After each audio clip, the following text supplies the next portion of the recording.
Let's go. Back in the house. Meme for Oh, time. Rolo. I made it. I didn't forget. I've been very forgetful lately and bad with words. I'm like, I can't think of things. It's Oh, you nuts. have dad brain? Bro, Dad. it's ridiculous. It's ridiculous. You were saying that you feel a little sleep deprived too. Yeah, I feel a lot sleep deprived for sure. The craziest part is like every day I wake up and I'm like, wow, thank God that I can like move my body and I'm not injured and like I don't feel like getting into the gym and I'll get in there and I'll start doing stuff and I'll like hit some decent numbers and I'm like, how the fuck am I doing this? I'm like, I'm not going to question it. I'm just going to continue being grateful for it as long as it goes, you know? Mm-hmm. Mm-hmm. Oh, look at all your people in here. I Yeah. love it. Let's go. I love it. Vindicate, Rebecca, What is Omar, up, everybody? Thank you guys for coming. Paulina. This guy is cute. This this is the first podcast post baby, right? Yeah. Yeah. Vindicate. My bad, dude. It's laundry day. Like super laundry day. Vindicate made this one for primal mobility. There we go. Let's go. Rolo just wants to show his ass. Just tilt it down just a little bit so people give the people what they want. Wifey only. Wifey only. Well, it'll make Travis feel better because I have Vindicate on my ass right now, so he should feel good about that. Yeah, yeah, Travis, I should be mad at you. You're all over my wife's body constantly. Like what the hell? You're the only thing that touches my wife's body other than me. Like that's just rude as shit.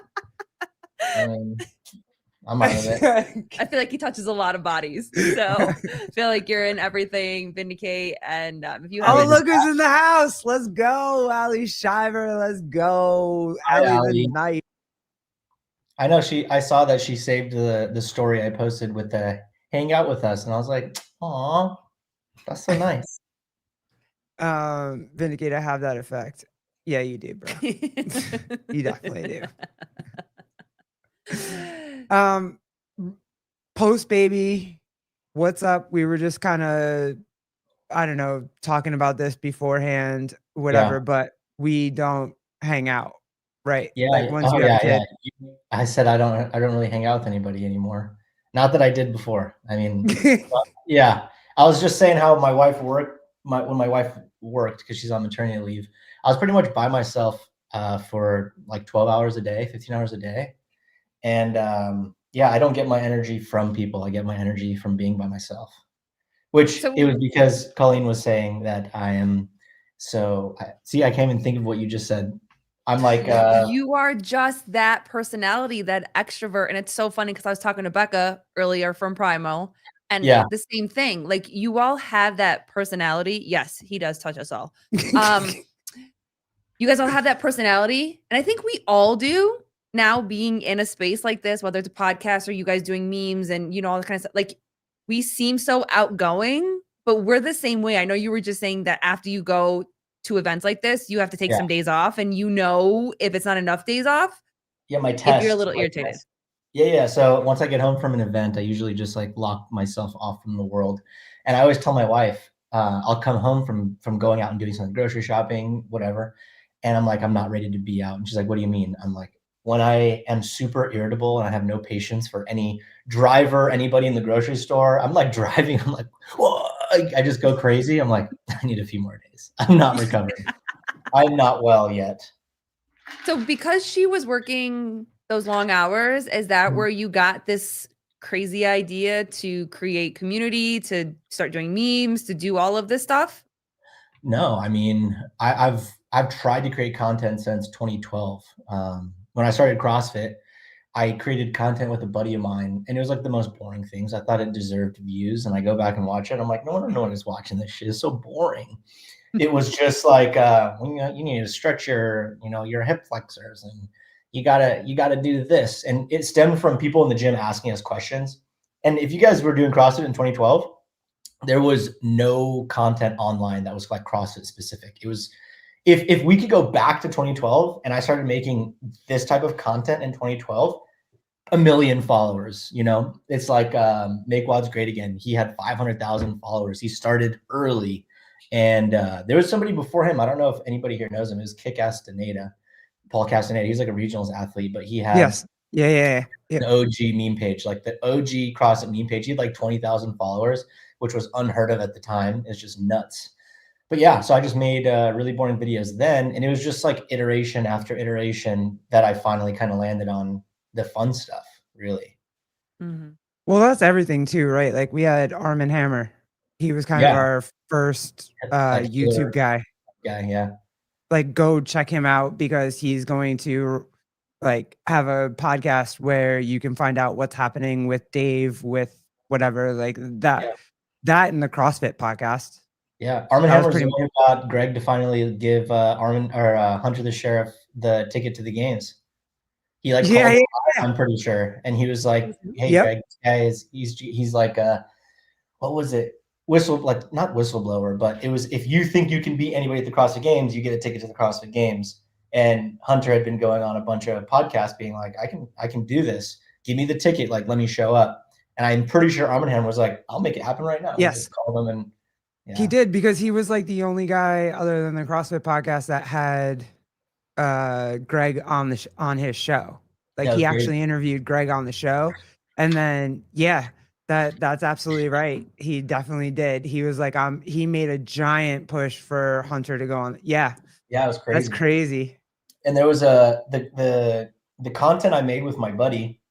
There's a post that like got 500,000 views, and it was like our first ever. We made a meme on that page. He now has like gone off, doesn't do social media, nothing, but he had over 100,000 followers, 20,000 subscribers on YouTube, and was making like the first educational CrossFit content that existed. And we started that together. And then I was like, you do it. I'm not passionate about YouTube like you are. And yeah, so funny came with, I started recognizing people in my classes. If maybe they weren't actually laughing at my jokes, they were doing it to be nice. But I was like, man, if I can get people in my class to have a good time, why don't I just coach like this on the internet? That's what I started doing. I mean, your memes are hilarious. Thank you. You have roped in some other meme creators that are fucking hilarious, like Allie, and I mean Travis is stepping up his game too. Like Travis is hysterical. He is doing the shit, and I love the video that that you did the voiceover of for Gabe for Paper Street. Thank you. I didn't realize that it was you because it was one of those ones where you just flip on and you see that it is, and like I've been sharing, and I'm just, oh, this is one to share. And it was all of the captions, but I didn't realize it was your voice until like I went back on later on in the afternoon, and then I had the volume on. I was like, that is hilarious. It makes it even funnier. Thank you. Yeah, Ali posted that I'm funnier online than I am in person, which is like completely true. Coach GT is actually funny in real life. He's actually like fun to be around. I'm pretty like Grant will tell you. You guys ever seen the video of, it was like an old Dave Chappelle thing. It was Wayne Brady, and like he's supposed to be really nice, and then he shows up and he's just like, he's actually a pimp, and he's actually being mean to people and like getting That's what Grant always sends me, that like the little gif.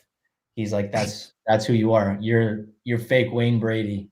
So well, it was funny because at the games, I saw you in the hotel lobby. Colleen and I were trying to. I know, I'm so sad. I didn't get to see you at the games. But I saw you sitting with like it was all you guys. It was like Travis, Gabe, you guys were all just chilling. Yeah. And it was really funny. I don't know. I don't remember who told me, but someone said like, hey, Rolo can't move kind of through the crowd. Like when you walk through Vendor Village or you walk through the crowd or whatever, everybody's like, Rolo, Rolo, Rolo. And you don't, like, you have to be on. Does that make sense? Like, yeah, I mean, I don't have to be, but I remember I've had a few experiences where you meet somebody and like they kind of just shrug you off. And I can't stand when I remember when I started doing this stuff, like nobody knew who I was. I'd go to the events and try to make content, and I'd be finally chatting with somebody that I'm like, oh my gosh, finally I'm getting like the opportunity to speak with this person. And then, you know, someone who of importance would like come up and dab them up. And then like, they would be like, oh, yo, what's up? And then I'm standing over here and they'd kind of do this and start talking to them. And I'm like, I was fucking talking to them. We show this conversation. I don't want people to have that. I'm sure it happens. Like I can't give every single person like dedicated, time, but I think about that often. I'm like, I don't want people to leave this interaction and be like, Rodrick was a douche. Like that, he just gave me no time of day. So I really try hard to, if somebody's like, hey, how's it going? I'm like, do you want to get a picture? Like, I don't want them to not get a picture because they didn't ask. I just wanted to open it up and like, why are you guys here? What do you can love about CrossFit? And because I actually just love CrossFit. So it's nuts. And it's a crazy experience for sure. Is it tough to have the same conversation over and over and over and over at events? Like, I don't think it's tough. No, I mean, because it's like I coach, so it's like I just coached the same class over and over again. You just try to make it better each time. But there are definitely people that are like, "Hi, how's it going?" And I'm like, "Oh, should we get a picture?" They get a picture, like, "Okay, bye." And they didn't want to have a conversation at all. And then some people, it's like they're like continuing the conversation, and you're like, "Dude, there's a few people here as like standing behind you. I don't want to cut you off, and I want to make sure I'm entertaining, what's going on." But yeah, some people are great. It's super easy to have a conversation, and they're respectful of everybody else's time and my time. And then some people, it's like, all right, I would love to continue this conversation. I want to make sure that I get to the people that are, behind you too as well. So. Yeah, and I think that a lot of times, we've just heard different stories, and then our personal experience too is I think that when people know who you are, there's an expectation that they put on you that you need to be available to them from the minute that they see you until they're done with whatever they need to see you with. And if it doesn't go a certain way, it feels personal, like, oh, they didn't want to see me. They didn't want to talk to me, blah, blah, blah, blah, blah. And then you get those type of reactions of like, he's an asshole and da, da, da, da, da, da. But it also is She's talking about me. I'm not talking about you. She's talking about me. But it's also our responsibility too, to understand that you're there to see multiple people. It's the same way when, we meet people that we want to see. Yeah. I know that like the first time at Crash, I wanted to take a picture. Dallin was speaking to someone. I very respectfully was like, excuse me, I don't mean to interrupt. Can I take a quick picture? Because I know you're going to be busy with, and it was somebody that he knew. So like, I wanted to get a picture and then get out. And you understand that there's nuances to that. But then other people, even with Dents, and we're friends, there's certain times she can come and talk to us for 5 minutes. And there's literally times that we say hi in passing. Yeah. I think it's a two-way conversation. And I think that so many times it falls on you guys that everybody knows without there being any sort of understanding and appreciation that you're trying to be respectful and see everybody so that everybody gets at least that 1 minute of interaction with you. Yeah. I only have one rule because I do go to these events for the community. Like as much as like the athletes are cool, I'm like, all right, the athletes aren't always the ones watching the content. It's really the CrossFit community. My rule is just don't stop me in the bathroom. Those are the most awkward interactions. Oh, they can't walk with you to the bathroom. Hey, Rolo, I'm gonna. Nope, you I'm gotta like wait. In the bathroom, like taking a piss, and they're like, "Oh, can I get a picture?" I'm like, I literally have my wiener in my hand. Let me finish peeing, and like, I've literally had people. I'm like, let's go outside the bathroom. Like, we don't want to see in the background. And I wash my hands, and then we'll meet you outside. But other than that, I tell people like, I don't care if I'm eating, I don't care if I'm like having a conversation with somebody. Just tap me on the shoulder so I know that like you want to say what's up. You're better than me though, because if someone tried to take a picture with me in the bathroom, I'd be like, you need to come find me in about 20 minutes. I need about 20 minutes before you can come back. Who's I with? I don't know if it was either Liam or Coach GT. Liam's my brother-in-law. He's like the guy who has bleached hair in some of my videos and like works out in my garage with me. But we were at the games and we went to the bathroom and someone's like, dude, we're in the bathroom. I'm like, let's walk outside, man. Come on. That's the one rule. Coach GT is hilarious, dude. He's way funnier than Grant. Like Grant sucks at making videos, to be honest. He just makes High Rocks videos now. Grant, what's going on, bro? What? Is he part of your group that you have? Is he working with you? Yeah. It's funny is when Grant started creating, he DM'd me. He's like, I'm going to get you to follow me one day. And I was like, who the fuck is this guy? And like, he was like persistent, and he was like constantly doing stuff, but his videos were all over the place. He had like a toes to bar video and like coaching video and then a meme and, you know, random stuff. And I'm like, first off, nobody wants to learn toes to bar from you. But I was like, figure out what you want to do. Like, what is it that you could be consistent with and like stuff that you actually enjoy? And I already had started the Massive Action Takers, but at the time it was like a free community and just like kind of just random people in there doing nothing. It was just broken. But finally, I just called Grant and we had a conversation, and I was like, dude, why don't you just focus on something that you actually enjoy doing, and just recognize that consistency is really going to be the key here. Because if people come to your page and they don't know what to expect, then like it's your storefront. And if you have a bunch of random shit in there, it's like people don't know why they're going to come see you. So he started being a little bit more consistent with the content. And I mean, I still talk to Grant like once a week on the phone at least. And well, he's trying to have a conversation with you now. He's yelling. I'm though. not going You don't have to yell. Yeah, We can calm see down. you. I like when Grant yells. When he gets passionate, he gets worked up. Yeah, it's all caps, and it's like, hey, listen, the chat doesn't scroll like that. We can see you, bro. You're good. You don't have to do all caps. Mm-hmm. The one question that I really wanted to ask you about this kind of where this conversation is going is just that the persona that you put out, right? Is that the persona that you are, or are you a little bit more introverted normally than you are? I would say that like what you guys see on Meme for Time, like that's exactly who I am. But you know, most people aren't on 100% of the time. My wife, you know, like she's private on social media, but she will, you know, oftentimes take videos of like what I'm doing and post on her story. And she's like, look, this is actually who he is. Like, this is what he's doing. So I really feel like what I do in the content is more of like a caricature. It's just kind of turning certain things up. Like, obviously I'm not going to be, you know, screaming. Okay, maybe I am screaming, yelling when I'm in the gym and like coaching people. Or jumping really on your counter just because, like, I do that constantly. I would say 99% that's who I am. Obviously, when I'm by myself or like it's just me and my wife, people are always like, "Oh, I expect you to be, you know, constantly going." I mean, I sit here and I work, and this is a business, so there's modes for sure.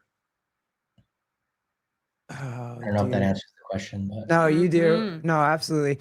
Only because like it's just for me when it comes to the deli, like everybody knows me in town just because we have the deli. It's been a family deli forever. So like, and I grew up here and whatever. So when I walk around town, like people know me and whatever, and people sometimes want to have conversations and it's just like my social battery is over. I've asked Allie about this too. I've asked Travis about this too.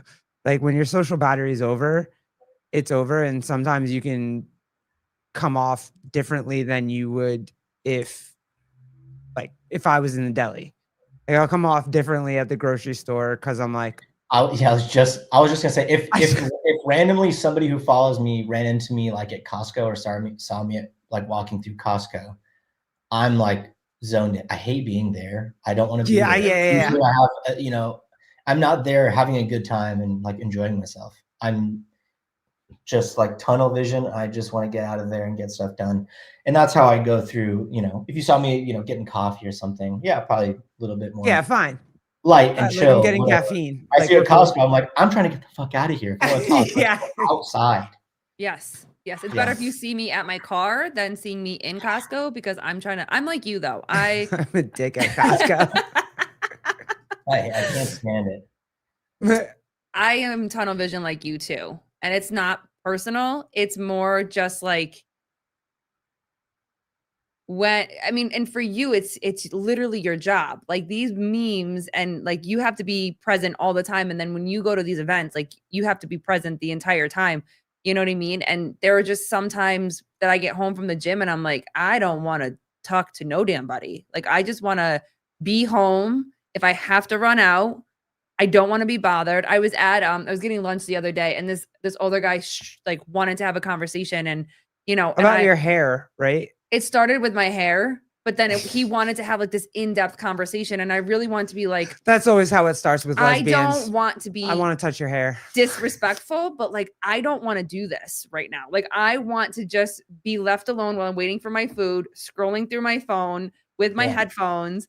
And like, I get that it's different now, because obviously growing up, there were no phones at one point, and we did socialize a little bit more, but I feel like our social batteries are starting to wind down a little bit quicker. Yeah, I think it's the strangers at a CrossFit event are completely different than strangers in public to me. Oh yeah, for sure. So yeah, I'm not going out like looking to have a conversation with anybody. No, I have not a task. at all. I want the task done, and then I want to go home. Seeing Rodrick make 30 videos a day at the games while also, I want to say whilst. So I've been talking to Jake and Jan way too much. Also spending the whole day chatting with fans was epic. Legend. I saw Grant need so much, like he just needed food. Like he literally was just standing at a table drooling over pizza, and like, because he was so tired. How tired? Grant at events, I can't hang out with Grant at events. It's too challenging. We did it one year, and I was like, I'm never doing this again, Grant. I love you. Let's create content. But yeah, he went and did the Hiller workout in the morning. And like, literally he's just sitting here. I'm going to show you guys what he did. He's literally workout. He's just like this. he's like, suck. And I'm like, Grant, are we gonna do videos? He's like, yeah, dude, just give me a minute. I'm like, bro, just fucking get up and do the tasks. Come on. And then when we're at Wadapalooza, he just goes and sits in his car 20 times a day, and I'm like, oh, we're here to grind, bro. We're not here to relax. Yeah. So when me and like, I'll make a video too. He's like, why do you ask me to be in that video? I'm like, because I'm not going to go fucking chase you, buddy. I want to do this. I told you I was going to be, let's do it. Mm-hmm. So we just have this mutual understanding at the events where it's like, hey, if we're going to make a video, it's going to be now, or it's probably never going to happen. And that's all right. It's just, we're all different. So when's the last time? He has different goals at events too. He's doing like behind the scenes stuff, not just memes. So when was the last time you went to an event that you didn't do memes at? I don't think I would spend money to go not make memes at an event. I even go to like, my wife's like, all right, we have my friends, their kid's first birthday. And I'm like, all right, what meme am I going to make while I'm there? I'm like, this is going to take a large portion of my day. And it did great. I did a video at that, and it was like CrossFit like, what am I supposed to do here? And she's a good sport. So this was epic, and we're gonna have to get into this. I died laughing when I saw this. Oh, this was so good. It was, and this one it didn't perform. I thought it was gonna do great. I thought people were gonna relate, but I was surprised. But I'm glad you guys thought it was funny. Oh my God. So good. Yes. My favorites though, you have a lot of them that are really good with you and your friends and stuff like that. But when you have your wife in any of these reels and she just looks at you, I'm like, these are prime priceless marriage memes. Like everybody knows what that face means. and it's not acting too, because I'm like, babe, will you please be in this video with me? And she's like, I don't want to. And I was like, please, I beg you. Like, you're the star of the meme. I need you to be there to prove. Yeah, and she's like, no, I'm not doing it.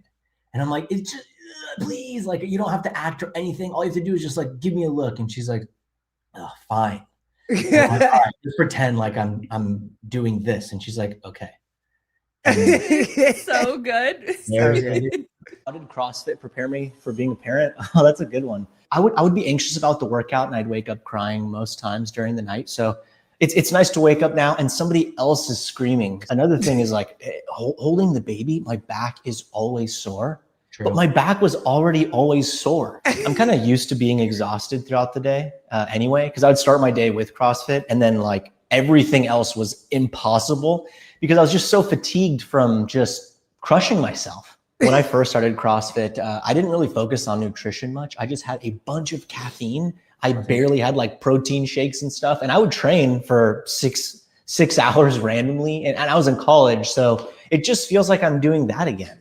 You know, when you're doing double unders and you keep whipping yourself and you want to just absolutely chuck the rope because you can't figure it out. Not that I'm going to chuck my baby, but that same level of frustration comes when he's screaming in my face. And I do all the things that I thought were necessary, you know, keep my hands in, chest up, jump, and I still whip myself and he's still screaming after I do the diaper change and I burp him and I feed him and he's still screaming.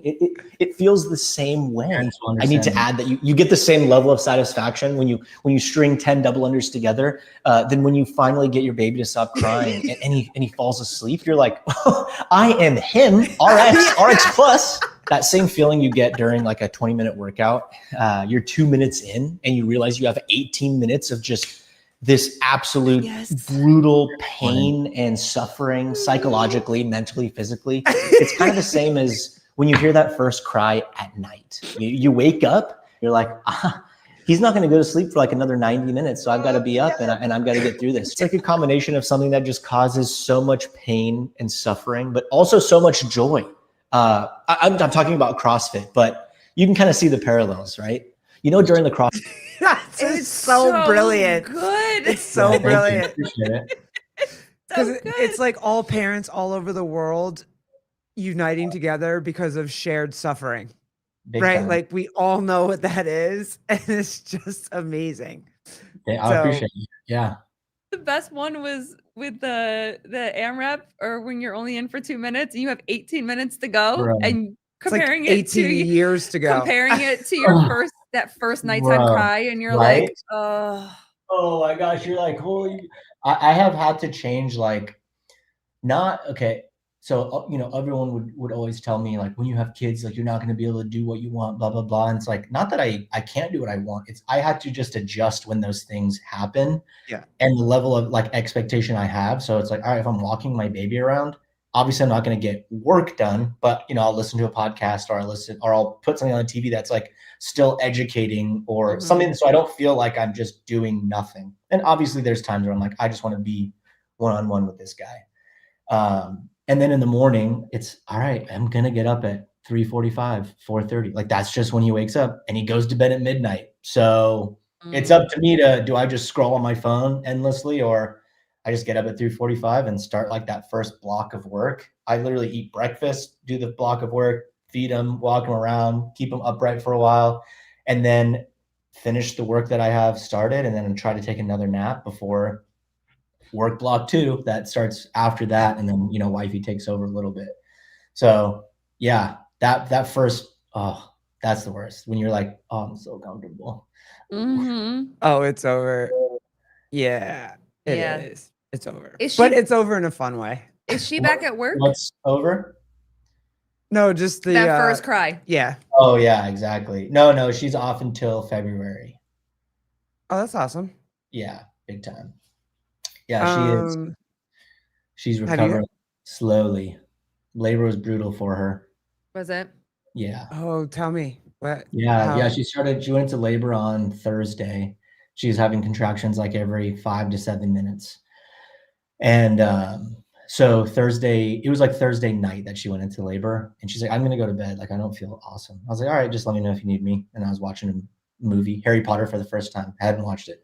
So I was watching The Mummy. 5 seconds in, she texts me. She's like, I need you. Like, I don't feel great. So I go in the room and I'm like, okay, well, we're having contractions. Let's time them, like see where we're at. We'll text the doula. And it was like 5 to 7 minutes. So nothing like out of the ordinary. They're like, all right, just try to get a little bit of sleep and then, you know, wake up and measure them again, whatever. So Thursday goes, and she's just having every 5 to 7 minutes, no sleep. I wake up because it's like every 5 minutes you just hear like, I'm like, oh fuck, that's not good. So Thursday we sleep, like, my Garmin said 1 hour and 20 minutes or something like that, because we were just like up, contractions, okay, sleep for 5 minutes in between, up, contractions. So we thought, all right, like this is getting a little bit closer, but nothing really happened. Now it's Friday, and not every 5 to 7, but like still periodically through the day, really no increase or like no decrease in time. Text the doula again, like, hey, what do you think? You know, what's your advice? What's your feedback? And Friday night, I'm pretty sure it's Friday night. The days all blend together. You know, those of you who have kids, you understand, like you're like, what day even is it? So I'm pretty sure it is Friday, and we call the doula like, hey, it's not crazy close up. It's something's changing. We're not really sure. And she's like, just let me know if you want me to come up there and whatever. My wife's like, you don't have to, because we were going to go, the hospital's like an hour away that we're going to. She lives close to the hospital. So my wife's like, I don't want her to have to come all the way up here. So we hung up the phone, and I looked at my wife and I was like, I need the doula to come, not for you, but for me. Cause I don't know. I don't know how to like comfort you or what pain is good, what pain is bad. So we called her back. So she got here at like 7 p.m. on Friday. Is it Friday or Saturday? It had to have been Saturday. So I think Friday was like a regular labor, kind of like every 5 to 7 minutes. Again, like no improvement. Friday night, no sleep. Saturday is the day that we were like, doula, please come. Please, please, please. Fuck, was it Saturday? Okay. Anyway, I'm going to just push it together. Whatever. It sounds like a really long time. It was a long freaking time. Yeah. The doula ended up coming over, ended up spending the night. We thought we were going to leave on this one night. I packed the car. We ended up not leaving. Nothing was like progressing. It wasn't getting closer together. So she's just in pain. And it wasn't, like passive labor where she's like, oh, that was a bad contraction. It was like, yeah. Yep. I can't move. Yep. So we get to the hospital finally Sunday. It's like, oh, every 90 seconds, every minute, whatever. We're going. And so we get there Sunday. She shows up and they're like, hey, you're like 3 centimeters. And we have to do, whatever. And like, where's your birth plan and all this stuff and blah, blah, blah. And we're like, we forgot the birth plan. We had this is what we're going to do. This is how it's going to go. We didn't even have the birth plan already. Initially, they got to do tests we didn't want. And she's in pain. And so she was going to try to go unmedicated. She was just going to give it a go. So it's Sunday night. She's laboring it's like 5 hours, 6 hours. They come in, they're like 3 centimeters. And she's like, what the fuck, bro? All that pain. We're on Sunday progress. Now? Sunday, so it's like Thursday, Friday, Saturday. Now it's Sunday. Now she labored. We've got, the nurse, the doula, the midwife, the doctor, everybody and their mom in the room trying to like switch positions, switch, progress, any progress. We got there at 5 p.m. Now it's 2 a.m., 4 centimeters, no progress. It is like, it was like, to me, I was like, man, you should have just got the epidural way long ago. This is brutal. What the heck? I'm like, when you get your teeth extracted, no one says do that unmedicated. Like you get that shit. Yeah. Crazy. So 2 a.m. comes along and I was like, dude, if that's what you want to do, you do it. I don't get, yes, please. Like anything that's going to your body, your choice. You can labor since Thursday.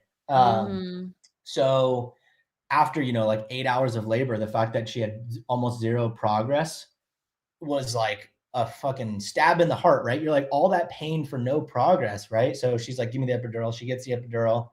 And I have to mention, we were like in a birthing center, right? That was the idea.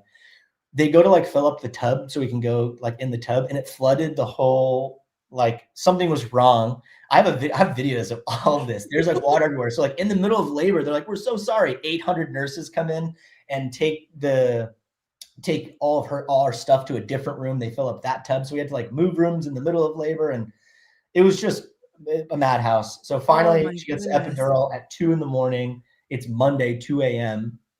And she gets the epidural. They let her sleep for like 2 hours or something. They're like, all right, give her a break. She has a little bit of relief.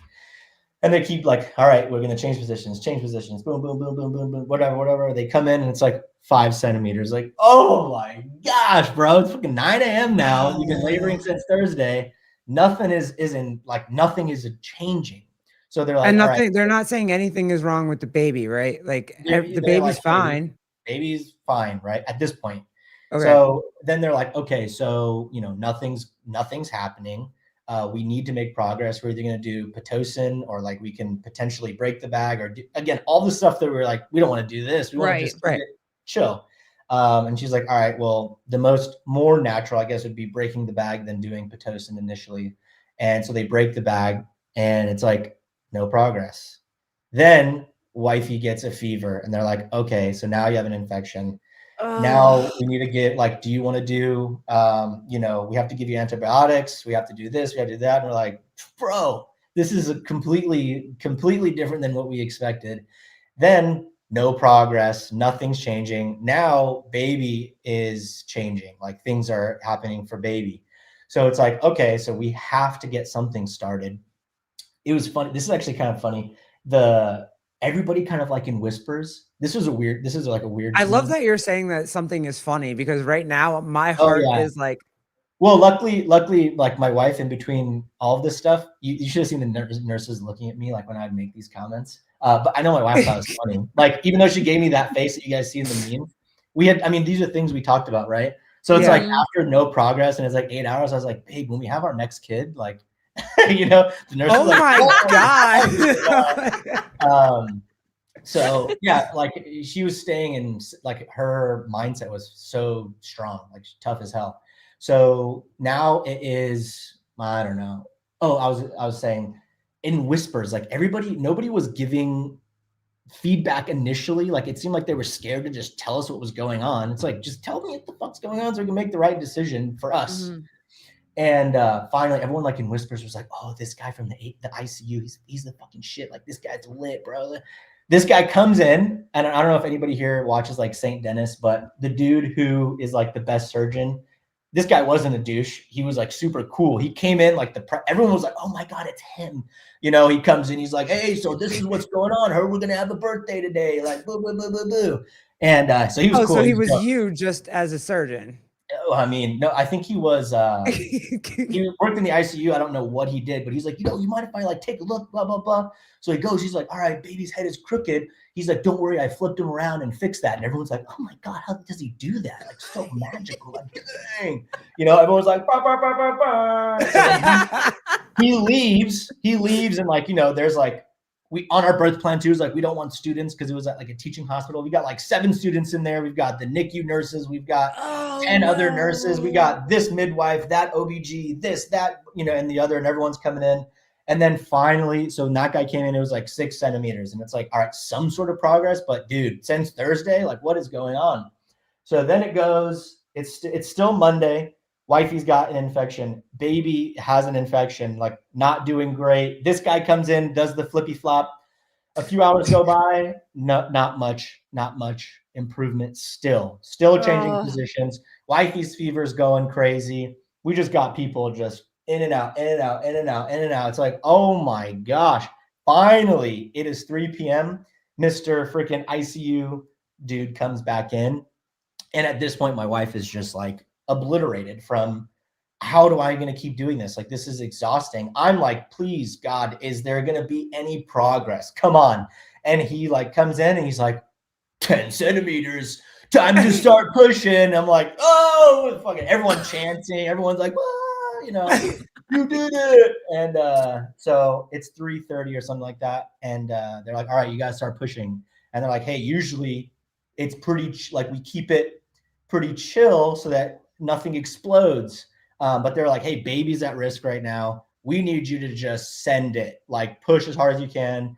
Let's go. So she does. And then even the midwife was like, when baby came out, it came with everything. It's like, usually this stuff kind of comes out throughout. It was like, boom, baby, everything else. Midwife looks surprised. That's how you know shit's wrong. And baby's not making a sound. Baby's quiet. And they're like, oh, again, we want a delayed cord clamping and this and that, right? They're like, throw the baby to the NICU people. They're like doing the stuff. And my wife's like freaking out, obviously. And there's just, everything's everywhere. And there's 10 people in there and 14 people and 7, not that many, but you guys know I'm just. Yeah. We get baby starts crying. That's good. Doing this, doing that. They even let me pretend to cut the cord. They're like, you want to cut it? I'm like, I know this doesn't matter anymore, but whatever, right? Wifey's excited. Wifey's fever goes down. Finally, after all the commotion, it's like Monday, 5 p.m. We did it. We have baby. We think we're out of the woods. And we go to the, postpartum room, and we eat some sushi, and we're like, we did it, like finally. And then, you know, the nurse comes in, like checks baby, and like something seems not right, and then leaves and comes back, and then like brings like the heater, and then does this, and it's like no sleep. Like we thought maybe we would rest a little bit for baby's first cry. We're gonna feed it, all of this stuff, but the nurse kept coming in, boom, like what's going on? Took it out of the thing, put it here. Finally, it's 4 a.m. after the nurse came in 16,000 times, and the NICU nurses come in. They said, "Hey, we're really sorry. You know, he can't hold his temperature. We're trying everything. We really should take him. So we're going to take him to the NICU and see, you know, give him antibiotics, make sure he's not still with an infection, and blah, blah, blah." And I told my wife, I'm like, you know, because obviously she's like, I don't want to do that's scary, right? So she's crying. I'm like, look, we're at the hospital. If anyone can take care of this baby, it's going to be them. So they said, hey, at least you guys try to get a little bit of rest. We'll be taking care of him. You can come see him downstairs. So just take some time. So he was gone. And then a few hours later, we went down to visit in the NICU, and they're like, he came down here and he was chilling. Like he was fine. And we're like, all right, cool. Can we go home? And they're like, no. And I didn't mention, after like baby came, the midwife was like, hey, I can't do work perfectly like this. We need an expert, you know, so person. So they called someone in to make sure all of that stuff's going. So yeah, wifey is like, we're a month in, and you know, like walking around the house is still brutal. And yeah, so she went through it. It was crazy. So shout out to her for going through all of that. And we're home. So that's the birth story. Live. She's live a fucking rock star, man. That is insane. She's a G. That's insane. Nuts. I want to ask you about you though. Yeah. Like, there's nothing you can do, right? Like Colleen pushed out my baby.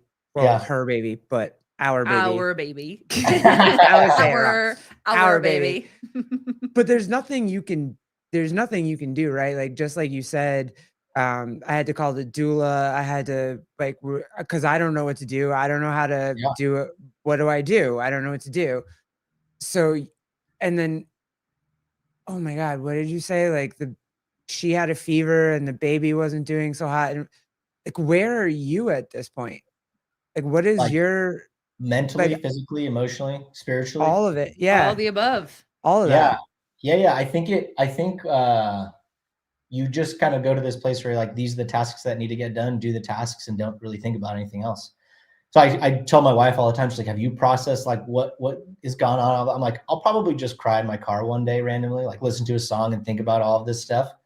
But I'm you know, it has just been continue on with what I can do. Like there's nothing, I can't do anything else but continue getting my work done, continue taking care of the house, you know, take care of baby. And yeah, so that's kind of, I have not sat to think and process. I'm sure that will come eventually. Like I do intentionally sit with my own thoughts and go for walks and all that, but it really has been like task, one task is done, move to the next, and just trying to stay consistent. Cause I know I'll feel way worse if I don't keep posting or, you know, don't keep growing the community. Cause the idea, my goal really is to grow the massive action takers enough so that she doesn't have to go back to work.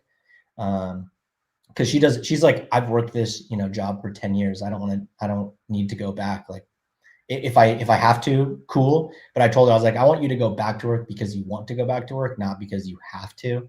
So yeah, it's just kind of like one task done, move to the next, one task done, move to the next, and try to just stay hyper focused on those. That's totally a dude thing. Yeah. Oh, and lots of praying of like, man, can I need some guidance, some assistance. Like I definitely can't do this by myself. No, he's been a champ in being humble. He's been taking care of me, taking care of the baby, the house, the dogs, and still working full time. Yeah. I mean, but I think that's, you just said you were task oriented. Isn't that the thing that keeps you okay? Cause that's what I would do. Like big that time. If I can't control the outcome of something, then I need something to control the outcome of. So I can control the outcome of making sure the house is okay, making sure the dogs are okay, making sure the bills are getting paid.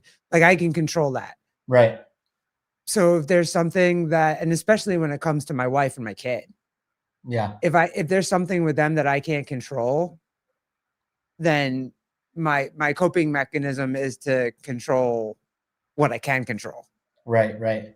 Yeah, that's something I've actually been doing a lot of, like being as introspective as possible, because I find that my default is chaos, right? Thriving in building, creating, doing things when things aren't chill. Like I struggle to rest, recover, whatever it might be. So, part of that I think too is processing, like, hey, you can't control everything. Let go of those things, do the things you can control, but also think about the things you can't control. It's okay to be there, process, etc. I just know that at this moment, if I were to do that, maybe I wouldn't be able to get the stuff done that I need to. So there'll be a time for it for sure.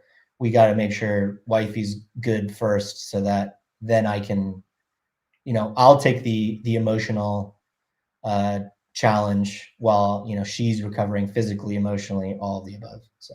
Well, that's what I was going to say. It's probably more so for you right now because she's still recovering. That you're not giving yourself permission to be there because it's just not the time right now.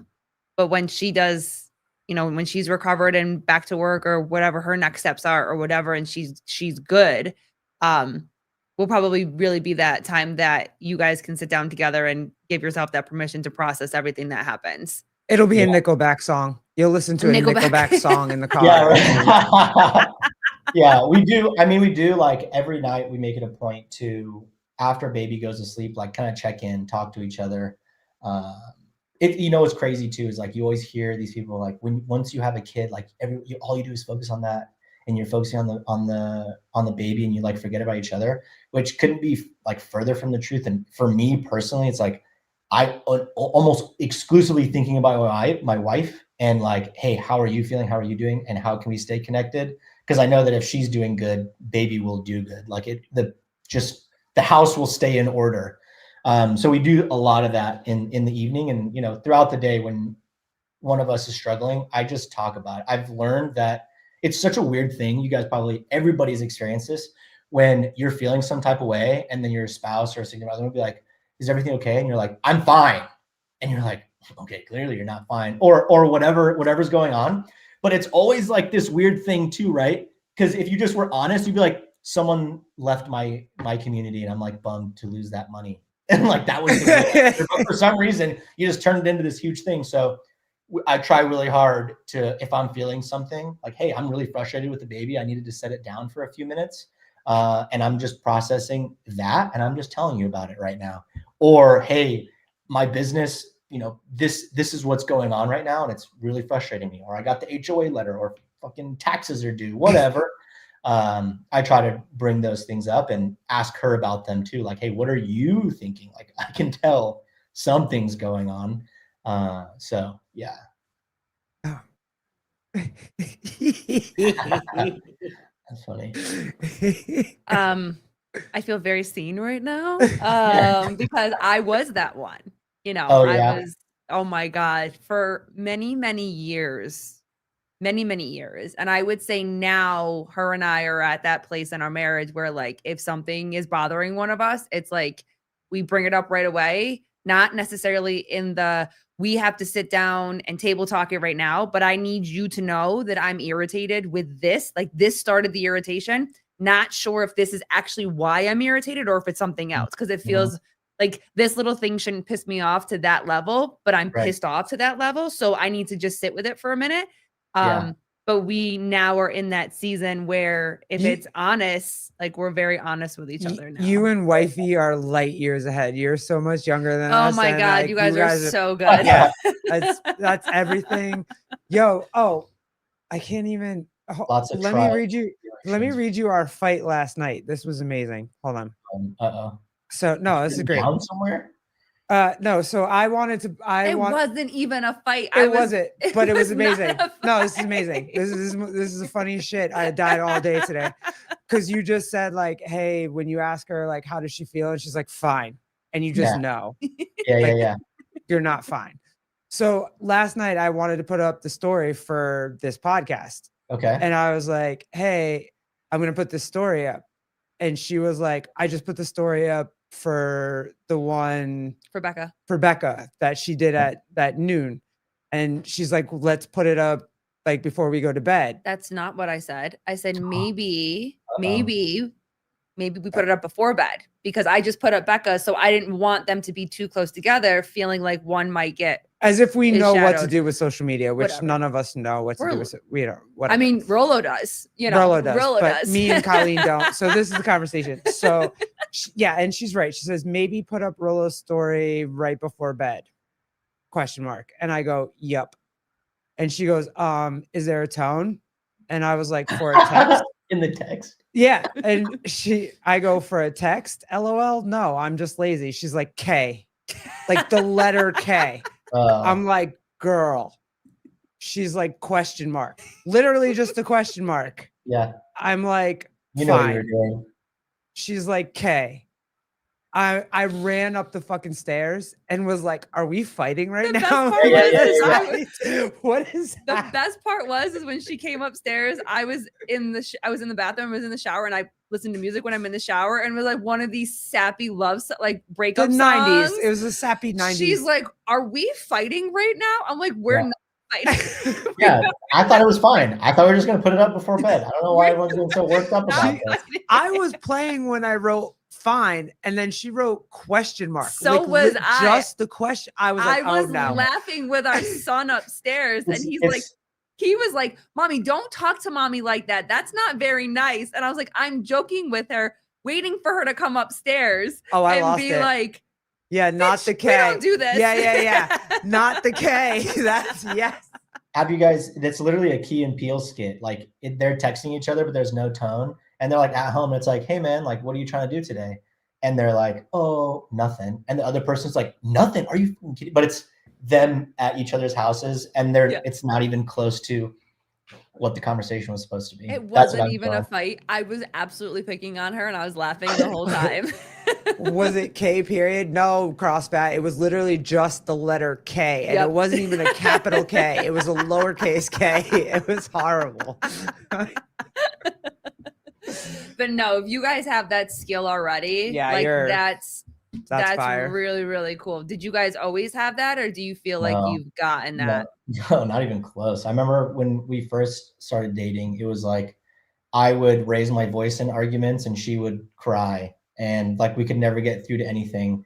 And you know, you learn like that. We were young. I was like 17, 18. So it's like you kind of just do whatever you saw your parents doing. And like over time, it had gotten to now, like it's been a ton of work to get to this point. It's definitely not always been like this. It's so much to the fact, like I really appreciate the fact that we can just call each other out, and it's not an argument or anything. Like, hey, don't talk to me like that. And it's like, oh shit, yeah, you're right. Or, hey, I want you to do this. And it's like, I don't really appreciate like how you're approaching this. Can you try something different, you know? And no one's raising their voice. No one's cursing. No one's, you know, I mean, obviously there are really challenging things that will occur, have occurred, or, you know, family stuff or whatever it might be. And sometimes things get a little bit heated, but I'm not under we're at a point where, for example, people are like, don't go to bed angry. Don't go the fuck to sleep. You're not going to be in a good headspace when you're up and you're tired and everything's not good.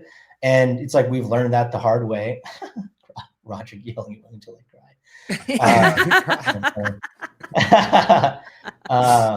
You know, it's like, go to sleep, let's process, and we'll tell each other like, hey, let's revisit this, like, because we're not getting anywhere with it. And I think we both need time. So I also think too, something that was always hard for her and I is this idea of the other person being mad at us, where it's like, it's going to turn into something way bigger than it needs to be, of like, from what we, you know, grew up with and saw and everything like that, where it was like, if I'm angry at her, if I'm upset with her, then it's growing into something 10 times bigger, of other than just like what you're saying. Like, I'm just upset right now. Like we're still fine, but I'm just upset right now. And it's okay to be in those moments of being upset, but not allowing it to turn into whatever the next level that it would have felt like. Do we like being mad at each other? Of course we don't like being mad at each other, but there was just some things that like, whether it's frustration of like, I can't say what I'm trying to say, if just something that's just irritating, like it's okay to be upset with each other without letting it get to that next level. Yeah. And then we have like ground rules set too. It's like, we don't curse at each other. I mean, unless it's like joking, we're not arguing at each other. Yeah. And we don't joke about divorce like that. It's not even a topic that comes up. That's what I was. Wait, hold on. Before you keep going, like Yeah. Joseph says, "God damn, thank you. Go to sleep." Yeah, and when you do take divorce off the table, when that's not a thing, when you and your partner decide, like, hey, that's not a thing. Go to bed, take a nap. We can argue in the morning. We can argue, like, it's okay. Then it becomes so much easier to have these difficult conversations. Yeah, because it's like this is difficult. But we're going to bed together every night. I don't care how you feel. Yep. Yeah. And you still gonna kiss me goodnight? It's like, you kiss me before you leave the house. You kiss me when you get here. Because what you hear these horror stories, right? It's like you're in an argument and they go to the grocery store and that's like they die. You're like, really? This is how the fuck I'm leaving this relationship? Like, how shitty are you gonna feel for the rest of your life? It's really not that big of a deal. More than likely, the argument's not that important. It's kind of you were feeling some type of way about something, or it's like, I don't know, like, oh, you didn't do the dishes or whatever. Yeah. So, I don't know. You can't use divorce as a weapon. Yeah, and once definitely you take that off the table, it's very easy to have like the conversations. Also, Vindicate says it's never wrong. Yeah, fair. And also that, and you should put that in your Instagram bio so that your wife knows that she's never wrong. Yes, fair. Absolutely. We'll admit when we're wrong, which is, again, like, hey, I apologize. And it's actually, it's nice, like taking extreme ownership of situations.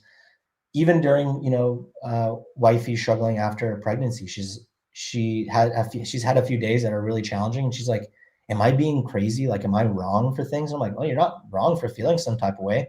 Potentially things might be blown out of proportion, but it's like your hormones are going crazy. You just had a baby, you had all these things. So give yourself some grace and recognize what you're actually going through and the things that are happening. At the same time, we don't like, emotions don't trump logic. Like, we still have to think about things logically. And I always urge her, and I mean, I talk to my family, or I'll call my family and like, let's call your parents and talk to them and have a conversation. Let's call my parents. Let's call our friends who we respect their relationships. Because sometimes it's really just a perspective shift that you need when things are going on. So. Oh, I love you. You're such a.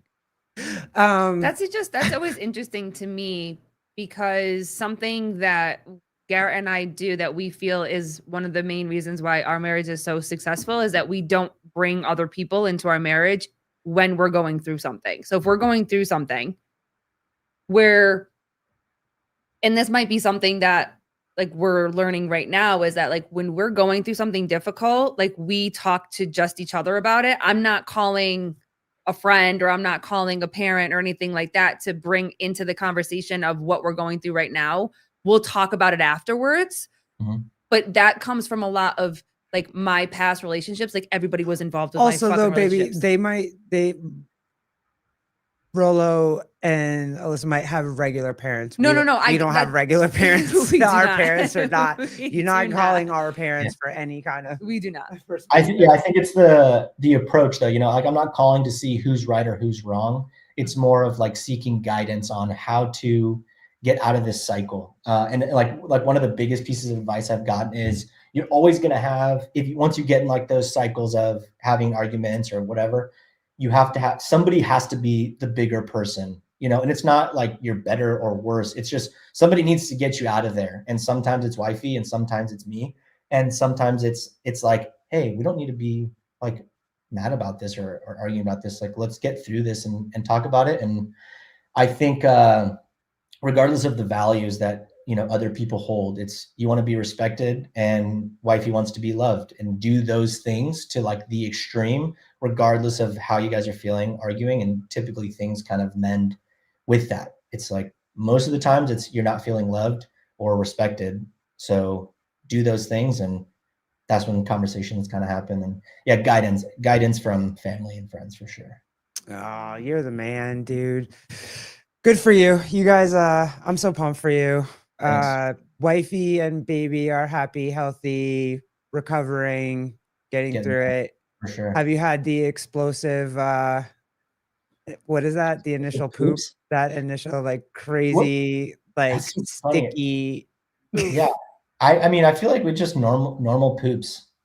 Normal, Really? like, You haven't yeah, had we had the like a little bit of the initial, but maybe because he went down like to the ICU and got pumped full of antibiotics, and they got no. he had pooped probably during labor sometime inside the womb.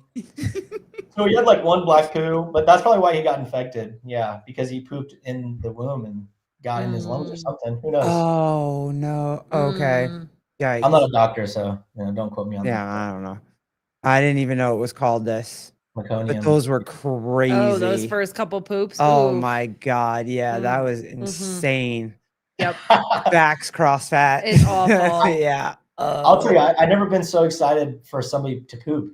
Like he's sitting on my lap, and I'm like, yes, I know that you're not going to be crying as much because your belly doesn't hurt because you just took a huge shit. Yeah. Amazing, buddy. I'm so happy. Makes me so happy. That he's pooping. Oh my He's God. not in pain. Yeah. What's the Who would have thought? oh, man, I want to show you this so bad. It's a shoot. Am I gonna be able to find it? Damn it. And you're like hundreds of saved fucking things that you seeing have. if you're no, this is a real seeing if your man is ready for his first baby. And I thought when I saw it, I was like, oh, Rodrick should have made this, but then I was like, oh, you're a Oh, I've seen this. I thought it was so funny. Oh my gosh. I love it. What are you doing? Oh. Yeah, I did see that one. It's so good. if your wife would have done that shit to you, what would you have just laughed it off and just been like, I'm chill? Yeah, that's Like- fine. Yeah, because it would be so out of character for her. That's like stuff I would do. When my wife plays along with my shenanigans, like I tell her, I'm like, I am never happier than when you just play along with the dumb stuff that I like to do. Because I'm really the one that drives that. She's just more of like introverted and slow going and chill. Oh my God. Yeah, Kenneth, I wasn't gonna bring that up, but that could have been a totally different reel if you titled it differently. But Yes. like, Oh my gosh. Unacceptable. I know. I'm sorry. I forgot that I was on with a guest and like, yeah, my bad. But anyway, anything crazy different now? Like any new? Like I know when we brought little G home from the hospital, like, or even just when you popped him out, like my whole kind of my mindset and worldview started to really shift. Are you feeling any of that yet, or not yet? Yeah, I'm wondering if it'll be like just when I finally process everything. I was expecting to feel, something. The only thing I really felt, because I was during the whole pregnancy, I was like, okay, I really need to become like the man that a son needs. I get along. I wanted to get along with, not get along. Sorry. I wanted to make sure I had like the values that I want to instill. And I was nervous. Like, am I doing the right things? Am I doing the things that like a husband needs and a father needs to be?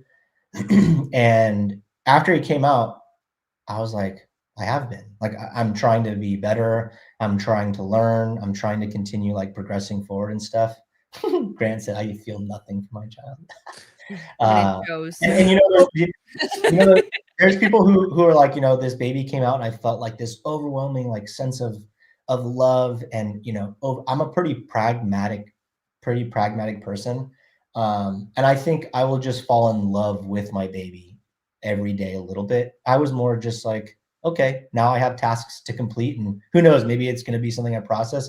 But I think that's something that a lot of people don't talk about. And like I've called a lot of my my homies who have kids, like dudes.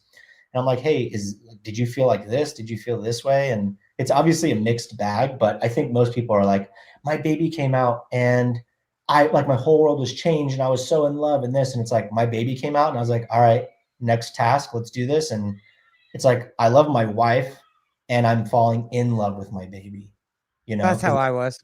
Yeah. As soon as he started to be able to move around and he wanted to follow me and he wanted to be with me and he wanted to, then it was like, oh, I have this little like mini me that just wants to go around and do everything that I do and be with me all the time. The first, like, because she breastfed for a year. So he was attached to her for a year. But then, I mean, as soon as that, and he was mobile, and he just wanted to be with me all. And I was like, oh, sick. Yes, you're my baby. Let's go. Like, we're, but the first year was like, how do I make my wife okay? Like, yeah, big time. That's exactly how I feel. Yeah, I get that. That's cool. And I feel like that's not talked about. It's not. And it should be, because there was a big conversation that her and I had all the time. Whereas like, she almost felt like I wasn't connected to him. And it's like, because I'm kind of not yet. Like it's, I'm literally, everything I do every day is to make sure that you're okay. So that he's okay. Yeah. But then once he was like, let's go, I was like, yes, my boy, let's go. Let's go. Let's hit it. Let's go. I also think for me, I felt almost a force that I had to. Because when we picked the donor for us, I made sure that it wasn't anybody that we knew, because I never wanted somebody to come in and say, well, I'm the father of this child and I'm going to take rights away from her. And, you know, with him being biologically my. Oh, yeah, he is. You guys suck. You know, biologically my kid, I never wanted her to feel like he wasn't hers. And so I think that I tried to force that connection with her in a way, because I didn't want her to ever feel like he wasn't hers. But in doing that within my own postpartum, and I had postpartum of like I couldn't separate from him. I had huge separation anxiety, even with her. Like I was like, I need to do everything because I'm home. She's given me the gift to be able to be home. I didn't have to rush back to work. You know, she's tired. She's at work all day. I need to make sure everything is done. But you still need to have a relationship with your kid. There was a lot of mixed emotions, a lot of mixed signals and whatever. But I think I just felt this, like I needed to make sure that she knew that he was hers, even though by blood they're not. And so I think I really like messed up and mixed up what those feelings were. And then now with time and him growing up, like they have their own relationship. You know? Yeah, for sure. Yeah. It's what's crazy too, is what you see about people having kids too, is always just like, I love it. I'm like, oh, I'm such a good mama and this. And it's like, bro, where are the people? I guess people who have ideas like we do aren't posting videos about it. So it's like, there's no like guide to it. Call your friends who have kids. I'm telling you right now. And then ask them really what's going on. Yeah. Not afraid to say it. Like he was a giant terrorist at like 3 years old. It wasn't 2 years old. It was 2.5 to 3.5. Yeah. He was you know, I came home one day and Colleen looked at me and she's like, if you don't take this kid, one of us is not going to make it. And I was like, okay, let's go. Okay, like go get your feet rubbed and go get your It's nails, like either or whatever. You're taking this baby out of the house or I'm leaving this house. I don't know which one you want, but like, go, bye. One of us needs to. But I also put myself in that situation too, because we don't have any support. Like, we don't have family around and anything like that. And for us, it was important for us to one of us to always be with him. But like I was with him all the time and I never gave myself a break. And we lived that put the baby first mentality for the beginning of his life. And so I never put myself first. I never took care of myself. I put he was first and then her. And then I was down here at some point. Like I didn't put myself first. Oh yeah, here we go. I wanted to throw my oldest out the window for about the first 8 months. Yeah, I mean, it's not easy for like, It's not. It's not. It's not hard in the way I expected it either. Yeah. You know, like I knew it was going to be challenging, but it's not challenging in the way I expected it to be, for sure. You just figure it out. It's like you said, I was that one that read all the books. Did your wife read all the books to get prepared? She read a little bit too, but to be honest, it would have been way better if I just had gone to my friends who have babies and hung out with them for a few days. Mm-hmm.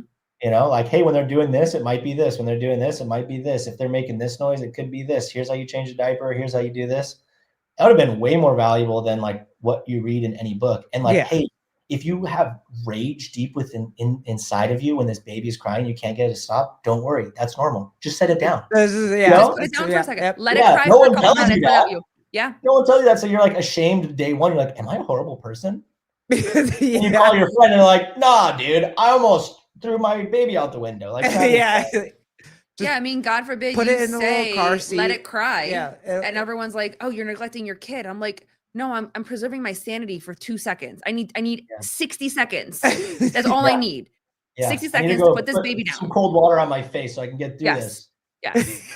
Back into reality, realizing it's a baby, something's going on, and I just need to. There were times that I'm like, Garrett, can you just stop crying? Can you just you look at it and you're like, brother, my brother, you ate no poopy in your diaper. You burped, you pooped again. I changed you again. You just ate. Yes. You're what's living left? The life. Yes. Yep. Yeah. And then he falls asleep on your chest, and you're like, I love you more than anything ever in the world. Like, it's fine. Yeah, and like your cortisol, the second they fall asleep too, you can feel the cortisol in your body. You're just like, oh, that's what I was feeling all day. Oh my gosh. How many workouts do you do? Like 5 workouts a day? Colleen did when as soon as I would get home from work, she'd be like, I'm out. And she would like go to the gym and just get all of her energy out and then come home and be like, that's great. Yeah. To be honest, I don't really feel like I have any energy. It literally is like, I know that I need to continue doing these things. So that's what I go do just to try to keep some semblance of like normalcy going on in my life. Yeah. And because I don't want to get to a point where I get through it and then I'm like, now I have to start over the things that I was doing. I just don't want to stop, even if it's modified, you know. My life is like I'm just modifying life right now, scaling. Dude, thank you so much for this. This is so cool. Oh God, Vindicate, what? Oh. Garrett, can you please stop crying? I need to tend to the baby. That's fair. I did. Well, listen, I cried a little bit. When you name them the same, you have to be very specific on who you're talking to. You might think the baby was crying. I was crying a little bit. I'll never forget. I told a story about when our son was potty training, and I said something like, oh my God, we were so excited. Garrett, shit in the toilet or peed in the toilet or whatever. And they look at me and they're like, that's weird. What? And I'm like, my child. Yeah. They're like, you need to be very specific. That is funny. Or something about like, his hand down or I was like, Garrett can't keep his hand out of his pants, and they didn't hear the he part. And they're like, wait, what? I'm like, my son. Yeah. Hey, you wanted to name him after you spelled the same way. So there's no way around Here we that. are. No, that's my fault. Rollo, thank you. Yeah, we really appreciate this. This is very cool. Appreciate it, guys. So fun to catch up with you. One more question. How is it having Colleen in your chat group? I just started. Oh, okay. I was say she hasn't been very active, and we're getting Vindicate nice and active though, and that's making me excited. But I'd love, the activity in the community. I feel like is number one, and just like access and resources to the people, even if you're not going to go through the courses, is huge. Because the idea is just to build people that are upline and people who are downline, people who are already achieving what you're trying to achieve, and kind of people coming in. And it's like finally getting to that point where it's like we have people in there with 100,000 YouTube subscribers who have built it from zero. We've got people in there with 200,000 Instagram subscribers. We've got people in there, doing their full-time job as social media. And then, like all in between people filling up their jiu-jitsu gyms because of the resources, or getting leads for their construction whatever. All walks of life. Amazing. Yeah, I really am stoked that it's working. We're pumped to see Vindicate getting in there because we love his reels. You're funny as shit, dude. Yes. Good. Let's go, brother. Good, Travis. Proud of you. Go get the Vindicate apparel. We're waiting for ours. We got ours. We're waiting for it to come so we can wear the full Vindicate. Use the QR code on the bottom, please. Primal Mobility. You saw them this morning. They were in the chat. 27. Please. Or MFT 15, Or what? Yep. Oh, Rolo has a code? What's Rolo's code? Get the fit what? MFT 15. There you go. Meme for time. Listen, 15, I shout you all the time. I shout you out all the time. Day. I appreciate that. Every conversation I have about Primal is, and I tell the story. It's because I was watching your stories and finally was like, yo, what's this program about? This should actually work, bro. Yeah. And you jumped on a call with me, and that's literally what it is. And then talking with you and then meeting Matt and like having that same trajectory of like, hey, listen, it's going to work if you put in the work. And I'm 2.5 months in and I feel fucking great. Good, yeah. I'm still in a lot of pain, but I feel the progress that we're moving in the right direction. So I have also felt the progress that she's moving in the right direction. So holler. That's the most important part. Joseph, I have 2 YouTube followers. Yeah, jump in, man. We're all doing the thing together. Let's go. Oh, here we go. Rebecca. Oh, hell yeah. 7 months in and I'm still hooked on Primal. Yeah, she's great. Rachel. Matt is a genius. He's gotten me out of pain, and it just makes sense. Like, yeah, you don't want to just be stretching. You're trying to get strength through range of motion. Yep. And it really transfers over to everything you do. Like if you guys have ever gotten out of bed and tried to do a squat or try to do something, you're like, oh, I feel like tight, or it just doesn't feel comfortable. You do Primal consistently, you do a squat and you're like, how the hell does that feel so good without doing anything else? It's because you're staying consistent with moving through those ranges of motion and actually getting strong through them. Yep. So. I'm still waiting for the day that I wake up without any pain, and I know we'll get there. But I can squat now and it doesn't hurt my back. Awesome. Yeah, it took me like 2 years. So Yep. Thank you so much, Rolo. Really appreciate your time tonight. Yeah. All right. Awesome. You stay with us. You guys, we will see you whenever we see you. All right. Well, if we're then CrossFit turning sashimi into hand rolls. Fuck yeah, bro. Yeah. Exactly what we're doing. Exactly what we're doing. That's what we're here for. Primal mobility. Let's go. Primal's magic. Yep. Yes, it is. Vindicate's doing Primal right now. See us. We're hanging out on Sev's channel on Sunday afternoon. So if you want to come, it'll just be me and Colleen. So if you want to come joke around, talk shit, have some fun, like we'll be over there on Sunday. Bring your inappropriate questions. Yeah, bring all your. Yeah, that's fine. Bob, wherever you are, it's cool. And then we'll be hanging out. We're gonna jump back on a couple of times before we head over there on Sunday. So and then Herd's coming up soon. Yeah, and then we're going to Herd Fest. So thanks a lot. Thank you, Rolo. Thank you guys for hanging out in the chat. We love y'all. Deuces. Bye-bye.